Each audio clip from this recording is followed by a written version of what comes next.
Hello, कसे आहात सगळे? हा जो तुम्ही ड्रेसचा घेर पाहताय तो डबल घेर अम्ब्रेला कटिंग मध्ये बनलेला ड्रेस आहे. ही ड्रेस साडीने बनवलेली आहे. आपण साडीची 100 चॅलेंज घेतली होती. ही आपली दुसरी साडी आहे. घेर तुम्ही पाहू शकता किती सुंदर आलेला आहे. साडी पूर्ण प्लेन आणि गोल्डन कलरचा बॉर्डर आहे त्यावरती. व्हिडिओला सुरुवात करूया. कापड इथे मी 4 फोल्ड करून घेतलेलं आहे.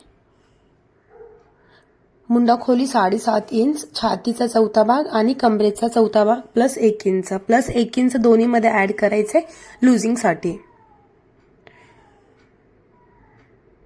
शोल्डर 7.5 इंचांवरती मार्क करून घेऊया. खालीही 7.5 इंचांवरती मार्क करून रेषा आखून घेऊया. बाहेर एक्स्ट्राची 1.5 इंचाची सिलाई मार्जिन सोडूया फिटिंग करताना. गळा रुंदी 3.5 इंचांवरती घेऊन गळा खोली आपल्या आवडीनुसार आपण कितीही घेऊ शकतो.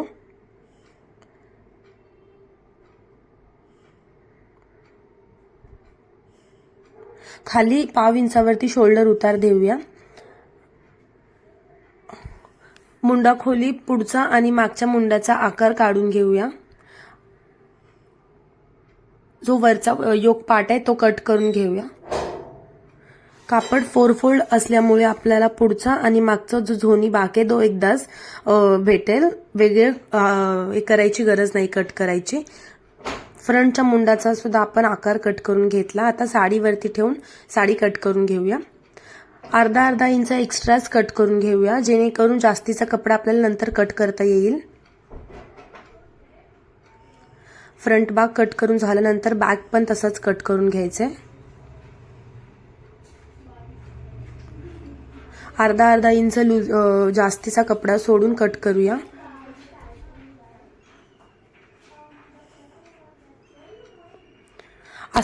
खाली अम्ब्रेला घेर कट करण्यासाठी इथे मी 4 फोल्ड वरती अस्तर ठेवून घेतलेला आहे आणि मग ते त्रिकोण आकारी ठेवलेला आहे जसे ते 8 फोल्ड होईल. वरचा जो योकचा पार्ट आहे त्याच्याने मी माप घेऊन खाली आपला कमर उंचीचा जो माप आहे ते मायनस करून फुल लेंथ टाकायची आहे माप. कमर उंची आपली 15 इंच आहे ते मायनस करून जेवढे आपली फुल अम्ब्रेलाची लेंथ आहे ते मार्क करून घेऊया.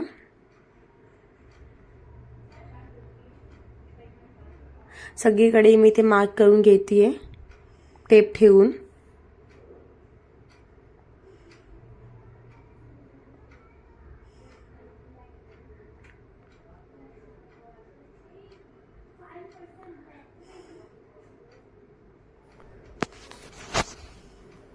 अम्ब्रेला कटचा अस्तरचं कटिंग झालेलं असेल तर आपण नंतर स्लीव्हसाठी कट करूया. सगळीकडे मार्क करून झाल्यावरती ते एक राऊंड शेपमध्ये हे करायचंय. स्लीव्हला आपण खाली 1 इंच ठेवूया. नंतर बाहीसाठी 1 इंच खाली आणि वरती मार्क करूया. त्याचा मध्य काढून घ्यायचा आहे. इथे आपण बेल बाही कटिंग करणार आहोत.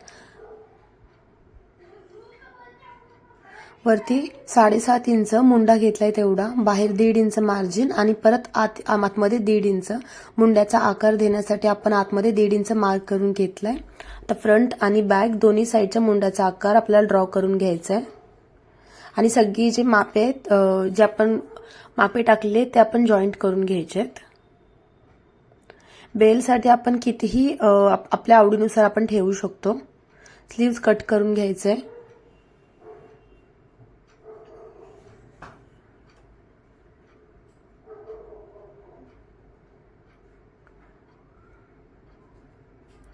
फ्रंटच्या मुंड्याचा आकार कट करून घेऊया.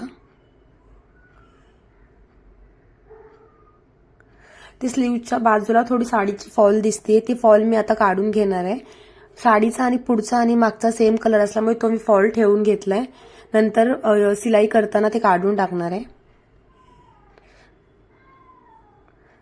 अस्तरची जशी कटिंग केली तसंच सेम मेन फॅब्रिकची कटिंग करूया. 4 फोल्ड करून नंतर त्रिकोणी कट करूया म्हणजे ते 8 फोल्ड होईल डबल घेरसाठी. आणि अस्तर ठेवून सेम असंच कट करून घ्यायचं ॲज इट इज.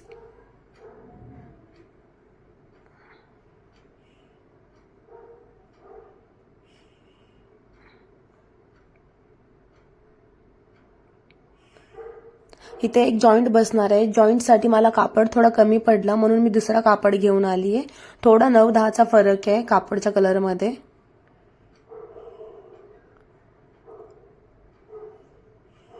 कापड वरती ठेवून जेवढा मला लागेल त्याच्या एक अर्धा इंच जास्तीचाच मी कट केलेला आहे. जॉईंट करून झाल्यानंतर आपण परत कट करू शकतो ते मापानुसार. इथे मी 2 जॉईंट काढून घेतलाय आणि परत अजून हाच कापड साईडला ठेवून तिकडे 2 जॉईंट काढणार आहे. आपल्याला 4 जॉईंट बसेल घेरमध्ये. फ्रंटच्या घेरला 2 जॉईंट आणि मागच्या घेरला 2 जॉईंट बसेल.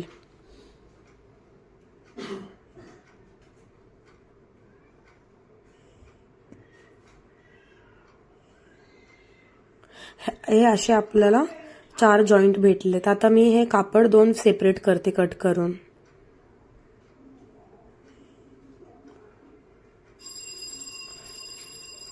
चार जॉईंट आपल्याकडे आहेत आता.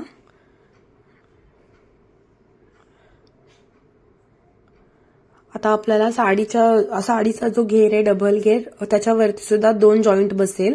साडीचा पन्ना मोठा होता म्हणून इथे फक्त 2 जॉईंट बसेल, ते पण कमी आकारामध्ये. जास्त मोठा जॉईंट नाही बसणार आहे. इथे मी आधी पिनने सिक्युअर करून घेतेय कारण साडीचा कपडा फार घसरतोय.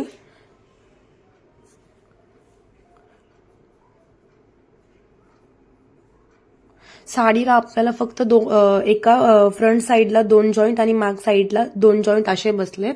सिलाई करून घेतल्यानंतर आपण परत ते ठेवून कट करून घेऊया नीट. ते पिन लावून घेतल्यानंतर ते सिलाई मारून घेऊया. अस्तरचा जॉईंट आता कसं करायचं ते मी दाखवते, कसं लावायचं ते. इथे 2 जॉईंट आपल्याला भेटले, ते आधी सिलाई मारून हे करून घेऊया, जॉईंट करून घेऊया. आणि हा जो डबल घेर आहे तो असा दिसतोय. तुम्ही पाहू शकता घेर किती मोठा आलाय अस्तरसाठी आणि मेन फॅब्रिकसाठी सुद्धा. आता जो खाली इथे पूर्ण जॉईंट बसणार आहे,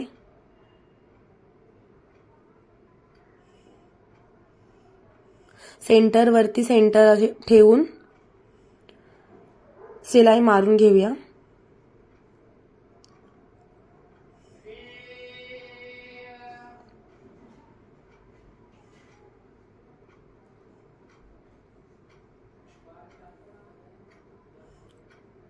हा फ्रंटचा घेरचा सिलाई मी दाखवतेय. बॅक साठी पण सेम असंच करायचंय. मेन फॅब्रिक वरती सुद्धा आणि अस्तर वरती सुद्धा मी एकच बाजू दाखवतेय. आता नीट ठेवून जो एक्स्ट्राचा जो आलेला कपडा आहे जो आपण ठेवला होता तो आपण कट करून घ्यायचा आहे.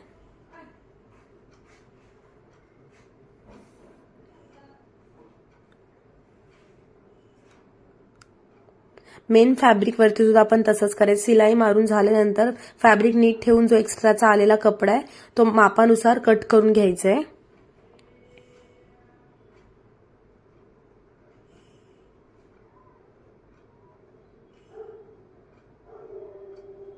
तुम्ही पाहू शकता घेर किती मोठा आलाय. हा फक्त पुढचा घेर आहे.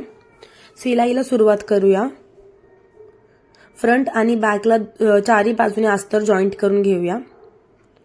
अस्तर जॉईंट करून झाल्यानंतर जो एक्स्ट्राचा जास्तीचा कपडा आहे तो कट करून घेऊया.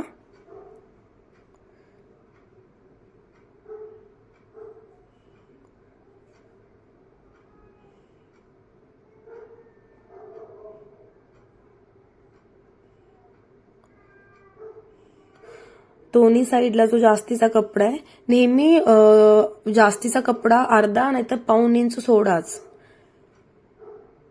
त्याने थोडीशी सिलाई इकडे तिकडे झाली तरी आपण जास्तीचा कपडा कट करू शकतो. मेन फॅब्रिक खराब नाही होणार.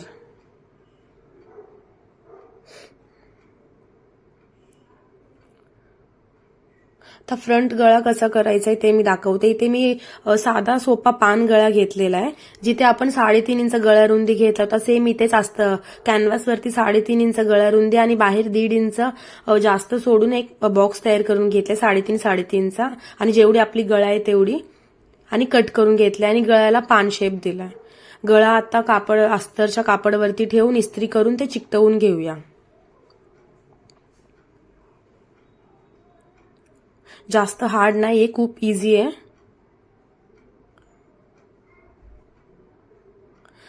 इस्त्री करून झाल्यानंतर जो जास्तीचा कपडा आहे तो आपण सिलाई करून कट करून टाकूया. आणि मग नंतर जो फ्रंटचा योकचा भाग आहे त्याचा आपण सेंटर काढूया आणि मधोमध गळा ठेवून सिलाई मारून घेऊया 5 नंबरचा टीप. हे बिगिनर्ससाठी चांगले, तुम्ही पिनने सिक्युअर सुद्धा करू शकता, पण जे नवीन नवीन सिलाई शिकतात त्यांच्यासाठी ही खूप चांगली ट्रिक आहे. कपडा बिलकुल हलणार नाही. नंतर पानचा जो आकार आहे गळ्याचा तो काढून घेऊया, सिलाई मारून घेऊया. पाव इंच जास्त सोडून कट करून घेऊया पान आकारामध्ये आणि थोडे थोडे कट्स लावूया. कट्स लावताना लक्षात ठेवा सिलाईमध्ये यायला नको सिझरच्या मध्ये. आणि मग कॅनव्हास उलटा करून 5 नंबरची टीप मारा, जेणेकरून नंतर हात सिलाई केल्यानंतर आपल्याला टीप इझिली काढता येणार.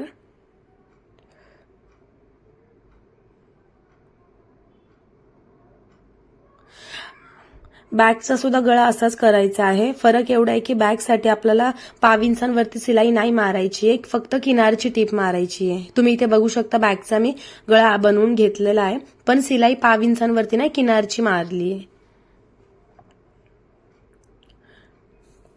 आता जो 1.5 इंचचा आपण हे सोडलेलं आहे मार्जिन, ते सोडून जेवढे आपल्याकडे राहिलेली आहे माप त्याचा मध्य काढायचा आहे आणि त्याच्यावर 5 इंचाचा वरती एक मार्क करून पाव इंचांवरती मार्क करायचा आणि टक्स मारायचे. टक्ससाठी हे मार्क आहे 5 इंचांवरती, दोन्ही साईडला, पुढे पण आणि मागे सुद्धा.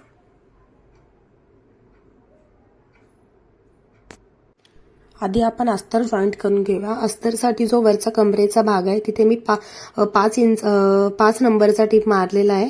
एक धागा सोडून एक धागा असं आपण हाताने ओढलं की एक गॅदर टाईप चुन्यांसारखा एक तयार होतो, जे छोटी छोटी प्लेट्स असतात चुन्यांसारखे. जे वरच्या मापानुसार आपण ते तेवढं करूया. अस्तर आणि मेन फॅब्रिक दोन्ही इथे तुम्ही बघू शकता मी कशी करतेय. एक धागा सोडून एक धागा आपल्याला हाताने खेचायचे, म्हणजे ते फॅब्रिक जवळ जवळ येतील.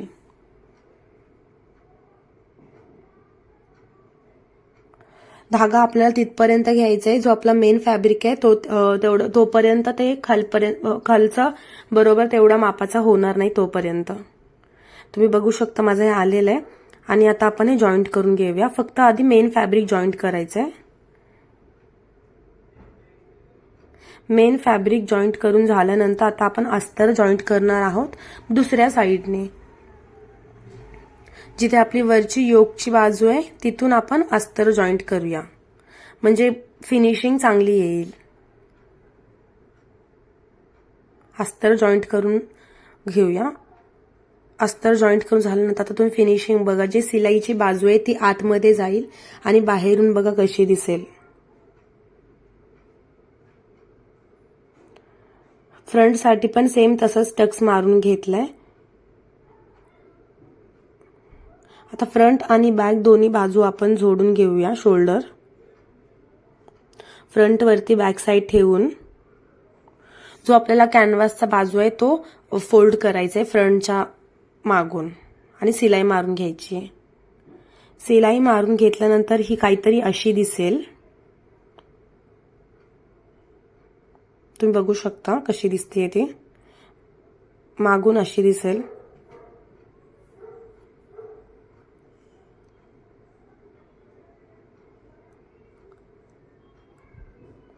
दोन्ही साईडला सिलाई मारून घेतल्यानंतर आता आपण स्लीव्हसाठी 1 इंच जो सोडला होता तो 1 इंच फोल्ड करून घेऊया.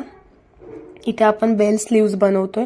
1 इंच फोल्ड केल्यानंतर जो गोल्डन कलरचा लेस होता तो लेस फक्त आपण स्लीव्ज मध्ये लावणार आहोत. इथे मला ते घेर मध्ये नको हवे होते म्हणून फक्त स्लीव्ज वरती लावलाय. बेल स्लीव्ज वरती गोल्डन कलरचा लेस छान दिसेल. सिलाई करताना मी आधीच ते हॉलची जी कापड ती काढून घेतलेली आहे. दोन्ही साईडला नीट चेक करून स्लीव्ज अटॅच करायचे आहेत. फ्रंटचा मुंडा आणि बॅकचा जो मुंडा आहे तो नीट चेक करून. ते मी सिलाईचे व्हिडिओ जास्त टाकले नाही. जर तुम्हाला सिलाई करताना सुद्धा व्हिडिओ हवे असतील तर मला नक्की सांगा.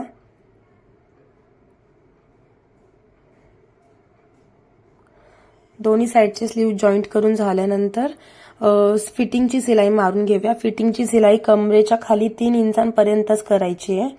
दोन्ही साईडला आपण आधी चॉकने मार्क करून घेऊया आणि कमरेच्या खाली 3 इंचापर्यंत शिलाई करायची आहे। कमरेच्या खाली 3 इंचांवरती आल्यावरती आपल्याला मेन फॅब्रिक जो आहे, साडीचा जो दोन्ही पार्ट आहे फ्रंट आणि बॅक, तो धरून शिलाई करायची आणि अस्तर बाजूला करायचे। जिथे मी दाखवते शिलाई माझं मारून झालेलं आहे, पण दाखवते मी। मेन फॅब्रिकची शिलाई वेगळी आणि अस्तरची शिलाई वेगळी अशी करायची आहे। आता मी अंब्रेलाचा जो फ्रॉक आहे तो सरळ करून जो अस्तर आहे, अस्तर फोल्ड करून घ्यायचा आहे। 2 अस्तर फोल्ड करून घ्यायचे आणि मेन फॅब्रिक पण फोल्ड करून घ्यायचं आहे। तुम्ही मेन फॅब्रिक पिकोही करू शकता। घेर बघा किती जास्त आलाय आणि साडी जास्त वेस्टही नाही झाली। पूर्ण साडीचा हा बनलेला आहे।